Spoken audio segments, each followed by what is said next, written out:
All right, welcome to The Explainer. Today, we're diving into something pretty wild, a philosophical echo that rings out across 700 years, connecting two thinkers who, on the surface, couldn't be more different. Okay, so let's set the stage. On one hand, you've got Imam al-Ghazali, a total giant of Islamic thought, writing during its golden age. Now, jump forward 7 whole centuries into a completely different world, and you meet David Hume, a cornerstone of the Scottish Enlightenment and, a huge name in Western philosophy. So what on earth could these two possibly have in common? Well, it's a huge, profound critique of something we take for granted every single day: causality. Cause and effect. But here's the really fascinating part. They both used the exact same intellectual tool to take this whole idea apart, only to end up building 2 completely different blueprints for reality. So first up, let's talk about al-Ghazali. Now for him, this wasn't just some abstract philosophical game. No, his argument was a very strategic move, and it had a crystal clear theological goal in mind. See, in his view, the philosophers of his day had basically locked God out of the universe. They were saying that nature runs on these fixed, unchangeable laws. And this idea, this philosophical necessity, meant that miracles were just logically impossible. Al-Ghazali, he was having none of that, and he set out to tear that idea down. And this really gets to the heart of the problem for him. If fire has to burn anything it touches, if that's an unbreakable law, like the philosopher said, then a miracle, like the story of Prophet Abraham surviving the flames, becomes a logical contradiction. And for Gazzali, that was just theologically unacceptable. It couldn't be. So, to make his point, he uses this really simple, brilliant example. We see fire touch a piece of cotton, right? And then we see the cotton burn. But he asks this killer question. Do we ever actually see the fire causing the burning? Do we observe some kind of invisible burning force jumping from the fire to the cotton? The answer's no. And this quote just nails his core argument. What we see is a sequence of events, not a necessary consequence.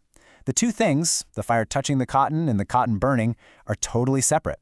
Our belief that one causes the other, he says that's just an assumption, a mental habit we form because we've seen it happen again and again and again. He had a specific word for this powerful mental habit: adit. Okay, so if the fire isn't the real cause, then what is? For Gazzali, the answer was simple, and it was absolute. The one and only true cause, the only real agent in the universe, is God. The fire is just the occasion, you could say, through which God chooses to enact his will to burn the cotton. This really powerful theory has a name: occasionalism. All right, now hit the fast-forward button. We're jumping 700 years into the future, all the way to Scotland, where we find David Hume. And what's incredible is that he arrives at an almost identical starting point, but he's coming at it for a completely different reason. And get this incredible 700-year echo isn't just something we're pointing out today.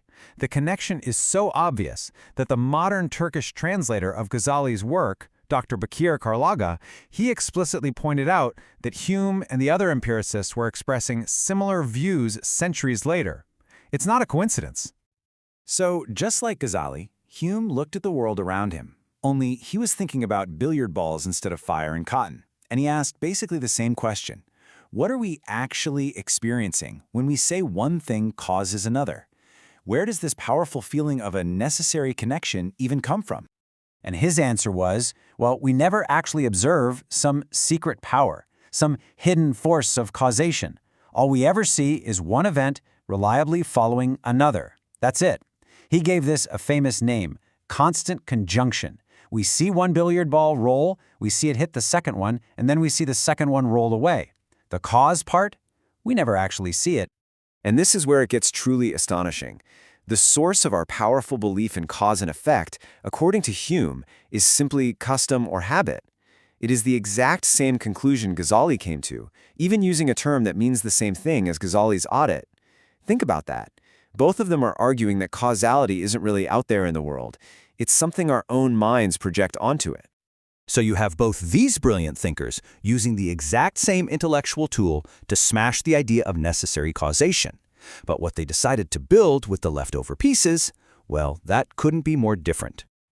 This table just lays out that common ground perfectly. You can see it right there. Both agree that what we observe is just one thing happening after another. both agree that our belief in a necessary link comes from simple mental habit, and, crucially, both agree that the claim that there's some absolute, unbreakable law of cause and effect in nature is, at the end of the day, completely baseless. And this right here is where their paths just split dramatically. Gazzali takes the power of causality away from nature and he hands it directly to God. He builds this fortress of faith, where every single moment, every event is a direct act of divine will. Hume, on the other hand, he takes that same power away from nature and concludes that we can't know anything about it. It leads him to this deep, profound skepticism about the very limits of human reason. So, why does any of this matter to us today? I mean, it's a fascinating philosophical parallel for sure, but what's the big takeaway from this incredible 700-year-old echo? Well, it reveals something truly profound about how human reason works. You have the exact same critical insight, the idea that our belief in cause and effect isn't actually based on rational proof. And yet, that one tool can be used to build a blueprint for a world of complete theological certainty or a world of deep philosophical doubt. It's really the ultimate example of how our starting assumptions completely shape where our logic ends up taking us. And that leaves us with a really provocative final thought. This incredible parallel, spanning 7 centuries and 2 completely different civilizations, it forces us to ask a really fundamental question. If the chain of cause and effect, the very thing that underpins all of science and pretty much our entire daily existence, is just a story we tell ourselves, just a mental habit, then what exactly is holding our reality together?